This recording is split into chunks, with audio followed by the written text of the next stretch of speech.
Good afternoon sa inyo. Ito yung bahay na pinaka-main house namin, which is na meron siyang 5 bedrooms and 3 full bath. So, lika, tingnan natin kung ano yung loob. At meron, yung mga yung mga kwarto is fully air conditioner rin siya, split type, 2 to 3 horsepower ang mga air condition. At ito po yung gate namin, is automatic, meron po siyang remote. So kahit malayo kayo, 100 meters, kaya po yung remote, bubukas siya. Hindi nyo na kailangang lumapit pa. Okay, dito po tayo sa bahay. Tingnan natin. Right, malawak po yung property. Kaya marami po tayong pwedeng gawin. Andito po tayo sa kitchen. Ito po yung kitchen. At kasama na po yung mga gamit pagka kung gusto nyong mag-interested po kayo dito. At ito yung living room. Living room. Yan. Living room malaki din. Tapos meron siyang puro glass yung ating living room. Ito meron pa ring door dito kaya lang meron na siyang mga tambak-tambak. Dito na lang tayo dumaan sa kabilang door. So ito is merong door papuntang hallway at ito ay bathroom. Bathroom yan. Tapos dito tayo sa hallway. Okay, ayan po ang gym. Pwede rin kayong mag-exercise. Ang gym ng bahay. Ito po, buksan natin. Ito po yung second room. Yan, malaki yung room din at meron din siyang bathroom. May sarili siyang bathroom. Yan. Okay, tapos meron din palabas dun sa malapit sa gate. May aircon din po itong kwarto na to. So, akyat na tayo. Itong third room. Ito yung third room. Yan, may mga bata eh. Akyat na tayo dito. Para makita natin yung iba pang rooms.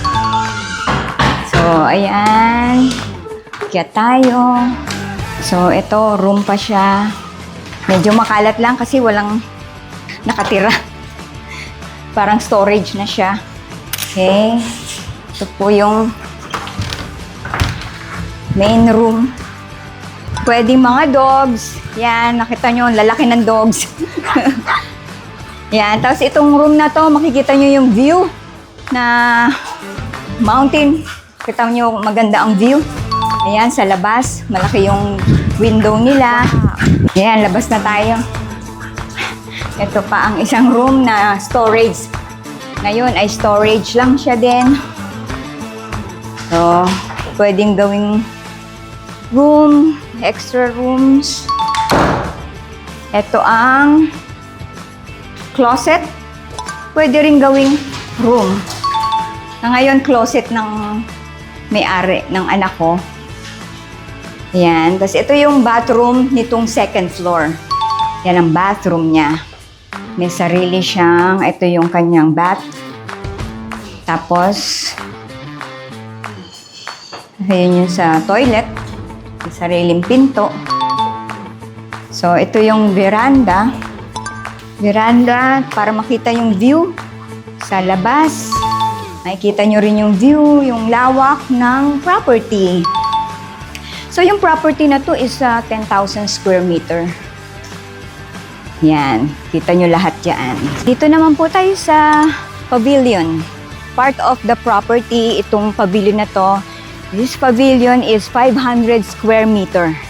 So, pwede nyong gawing as event center or warehouse. So, malaki po. So, kahit na lagay nyo yung gawin yung kennel, mga aso. Yan, merong, ito is, before it's kitchen eh. Pwedeng kwarto siya. Kaya lang sa ngayon eh, working place itong pavilion namin. So, ayan, magulo lang. So, ito, additional room ng pavilion. So, may sariling kwarto din. Kung merong gustong matulog dito or magbantay ng pavilion, yan, pwede siya. So, ito yung papunta sa second house. Yan, nakikita nyo yung second house, yung gray. Ayan, puro salamin din siya. Tapos meron siyang carport. At nga pala dito, meron kaming generator. 50 kilovolts Isuzu generator. At yung water natin ay sariling water. So, deep well siya pero filtered siya. May filtration tayo system. Yan. So, nakikita nyo dun sa bandang gilid, yun ay driveway. Pwede yung mga sasakyan paikot para pumunta dun sa second house. Yan. So, both house has its own pump. At yung tubig at yung mga pressure tank, yan, may sarili. Ito po yung filtration namin. Yan ang filtration ng bahay. Okay. So, yan. Ito tayo, pa-driveway. Ito yung ating generator na 50 kilovolts. Wow. Yan. So, kahit na may bagyo, merong kuryente. Yan. Ito yung driveway. Driveway na papunta dun sa second house.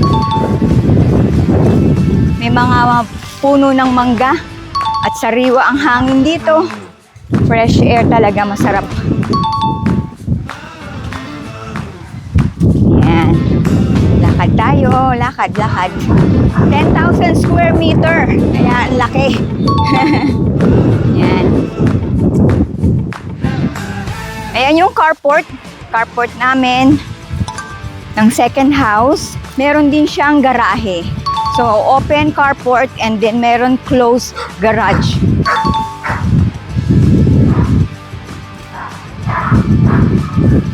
Okay? So, sa ngayon yung garahe namin, mga aso din ang laman. Okay. Ayan. Ito yung aming garahe. May aso. Ayan. May bagong panganak na aso. Ayan, ang second house. Yung gray second house with full of windows. Mirror windows. So, yung windows na yan is one way. So, nakikita mo lang yung nasa labas. Kayo hindi ka nakikita sa loob. Yan. O, pasok tayo sa second house para makita natin yung loob. Okay. Ito po ang second house. Ito po yung aming dining. At loft po. Second floor, may loft tayo para high ceiling. Ito yung kitchen. Kitchen po natin is may counter at mga built-in. Ito po yung living room. Yan, living room. Malaki ang living room. Ating entertainment. At papunta po tayo sa master's bedroom. Master's bedroom natin. Ayan. Yan. So, ito yung aming room. May king bedroom at ito aming office. At meron din palabas dito sa property. Yung sa master's bedroom, meron ding door. Ito po yung walk-in closet. Walk-in closet with laundry. Dito na rin yung laundry. Yan. And this is the bathroom. So, yan ang bathroom. Okay, akyat tayo sa taas para makita natin yung laki din nung room sa taas na pwede nyo gawin. Kahit ano. May sariling bathroom din po itong second floor. Ayan. Sariling bathroom. Buksan natin ang ilaw. Ayan. Yung mirror dyan, may ilaw din. So, dito, sa second floor, merong palabas. Yan ang kung saan tayo galing. Ayan, may stairs papunta sa labas. Makikita nyo yung lawak ng property. At pati yung kapitbahay nyo, makikita mo. So, ito meron pa dito sa bandang likod. Malawak pa rin. So, kahit na anong pwede kayong magpatayo ng kahit na ano dito. Malawak pa, luwag. So, ito dati, ano yan, dog house ko yan eh. So, yung mga poste na yan, nilagyan ko lang ng wire. ng mesh, tinanggal ko na. So, ayan, pwede pa rin siya. Sabi nga yung aso ko may bahay pa eh. Malaki pa. Kaya lang ngayon nilipat ko na sila.